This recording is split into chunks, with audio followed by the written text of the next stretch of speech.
بسم اللہ الرحمن الرحیم۔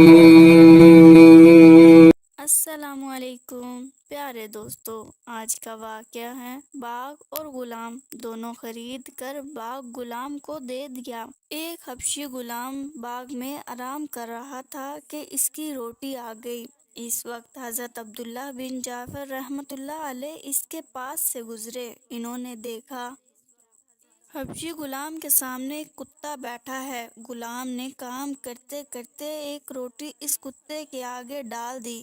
کتے نے اس روٹی کو کھا لیا اور پھر وہیں کھڑا رہا۔ اس نے پھر دوسری اور تیسری روٹی بھی ڈال دی۔ اس کے لیے کل 3 ہی روٹیاں آئی تھی۔ اس نے تینوں روٹیاں کتے کو کھلا دی۔ حضرت جعفر رحمۃ اللہ علیہ کھڑے غور سے یہ ماجرا دیکھ رہے تھے۔ جب تینوں روٹیاں ختم ہو گئی تو آپ نے اس غلام سے پوچھا، تمہاری کتنی روٹیاں روزانہ آتی ہیں؟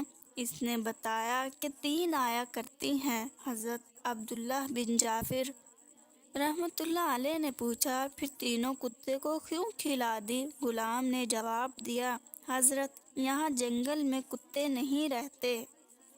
یہ غریب بھوکا کہیں دور سے سفر کر کے آیا ہے، اس لیے مجھے اچھا نہ لگا اور اسے ساری روٹیاں کھلا دی۔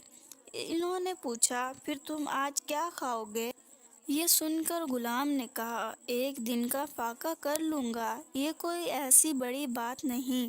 حضرت جعفر رحمۃ اللہ علیہ نے دل میں کہا، لوگ مجھے کہتے ہیں میں بہت سخاوت کرتا ہوں، لیکن اس غلام کے اعصار کے مقابلے میں تو کچھ بھی نہیں ہوں میں سخی۔ یہ خیال کر کے وہ شہر گئے، باغ کے مالک سے ملے۔ انہوں نے وہ باغ اور غلام خرید لیے۔